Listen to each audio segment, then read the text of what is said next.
Hello everyone and welcome back to my channel. I hope you're having a positive and productive day so far. My name is Kel with the Planner Aisle, and today I'm doing a quick walkthrough of my project planner and showing you all of the ways I use mine to help me stay on top of work and home projects, as well as a few reasons why using a project planner might be a good option for you. I'm also adding links below to all of the products I use in the video, and as always, please leave me a comment with any questions or topics you would like for me to include in my next video.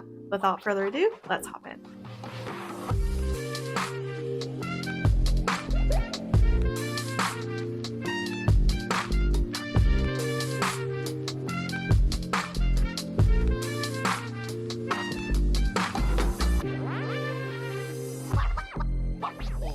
So my project planning system is pretty simple. I have one main project planner and then a project section or PNP that sits in my main A5 agenda. So taking a look at my main planner, this is where I plan out any work or home projects. It's also where I plan and track content for my channel and social platforms as well. And then I also use it to sketch things out if I'm working on a new design or insert or something. This is the 6-ring vinyl agenda from Cloth and Paper. It has a really nice thick clear cover with black hardware. It also has this little notch and this elastic band to keep it closed. I really like this planner. The rings are pretty large as well, so you can fit a lot of pages in here. I also like the durability of vinyl covers. My project planner is a bit messier than my main agenda, and with this cover I don't have to worry about protecting the outside quite as much as I would if this were a leather or a canvas material. So opening it up, I have 2 dashboards from Cloth and Paper in the front. This one is a really nice thick vellum. It says, "I am the architect of days that haven't happened yet," and then it has a very light blueprint background. I have it layered over this sort of abstract marble print dashboard, and then it's held together by a taupe poly clip. Next, I have a white cardstock embossed dashboard. It has a really awesome quote on the front about not settling for anything less than what you really want. I just have a little transparent sticky note here on the front, and then on the back there's some raised text that says, "Don't settle, do great work." Such a great motivator to have in any project planner. And then the last thing before you hop into the guts of my agenda is my inbox, and this I use similarly to the inbox in my A5 agenda, so mainly for quick notes, reminders, and tentative dates. So moving into my agenda, I have 4 main project sections in this planner. Those are my master schedule and calendar, project timeline, brainstorm and mind map, and my notes and miscellaneous section. So diving into my calendar, this is where I do the majority of my content scheduling and planning for socials. I also use PM and media scheduling apps as well, but I really like having my schedules written here so I can have a quick overview of my plans and have a place to jot things down as things come to mind without having to log into a software or an app or anything. I have 2 cover pages here, and then you move into my monthly calendar spread. So in the front, you have your summary page with a place to list out your goals, intentions, and bills that are due for the month. And then on the right, you have a checklist column. Since I use this for content, all of my goals here are related to the planner aisle. But let's say that you use this for a business proposal, marketing campaign, or maybe a home renovation project or something, then this page could look a lot different. You could use these sections to mark touch points or action points throughout the month. You can also use the checklist to list important contacts or deadlines. If your project has any costs associated with it, you can use this bottom section to list estimates and cost projections as well. For me, I keep a lot of my detailed plans on my laptop, so this serves mainly as a light goal map for each month with a few of my priorities that I want to accomplish listed over in the checklist. So flipping over, I use my monthly layout spread as my publishing calendar. I have this little key in the top right corner that's color-coded by the type of content, and then the calendar is where I mark what I actually published that month. For me, this is a really good way to measure my progress throughout the year. I am a newer channel, so I want to make sure that I'm as consistent as possible when posting. Having it color-coded just makes it easier to see where I might be slacking and gives me a sort of snapshot of my progress and my growth throughout the year. One thing to note about this insert, this is the current 2023 monthly spread from Cloth and Paper. They are refreshing this layout for 2024, so the important dates and notes fields at the bottom is going away. Instead, they're moving back to the more traditional full page calendar layout for the new year, so just something to consider if you plan on purchasing. After my monthly layout, you move into my weekly spread, and this is where all of my content planning takes place. So unlike my monthly spread where I list my published dates, my weekly spread is where I mark the dates I plan to post. These are the week on one page weekly overview inserts from Infinite Lotus. You have your cover page, and then you move into your weekly layout.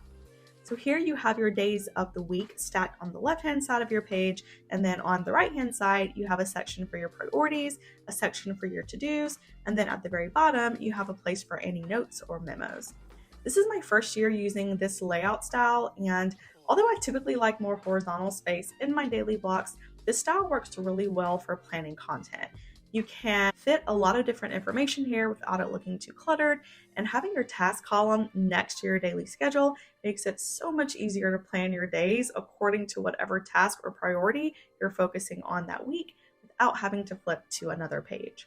Depending on what you use this section for, having that space for your reminders at a glance will ultimately save you time, especially if you leave this open on your desk.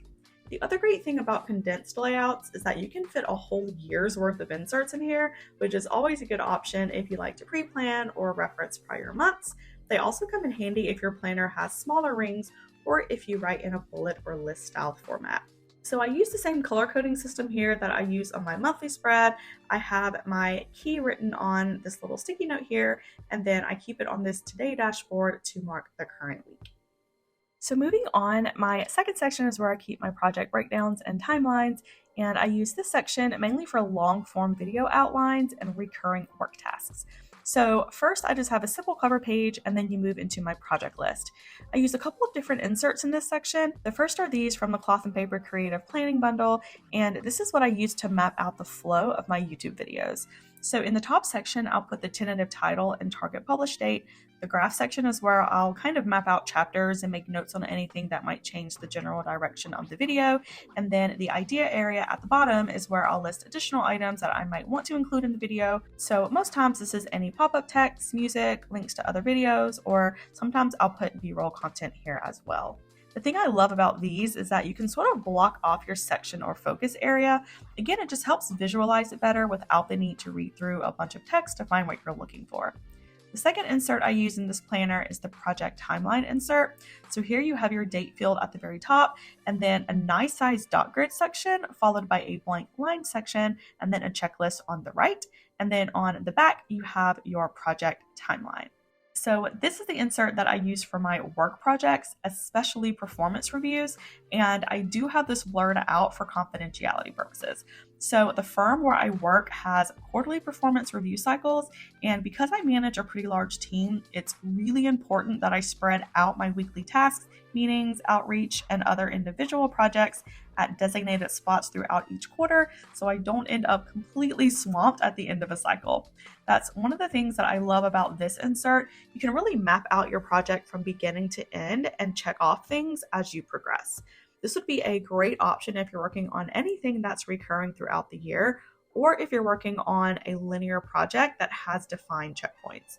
I can also see this being super useful for teachers, especially if you teach high school or middle schoolers. You can write out fun activities and attach it to a goal or a fun achievement or something for each semester. The third section is my mind mapping and brainstorming section, and this area pretty much serves as a brain dump. So similar to the last section, I have a cover page, and then I have several of these mind map inserts. These have a date field at the top, and then you have a really large dot grid with a little focus point here in the middle. This is really designed to give a somewhat organized structure to your thoughts. You can write whatever it is that you're focusing on in the center, and then write your thoughts, goals, ideas, sketches, or anything else that pops in your mind in the surrounding grid.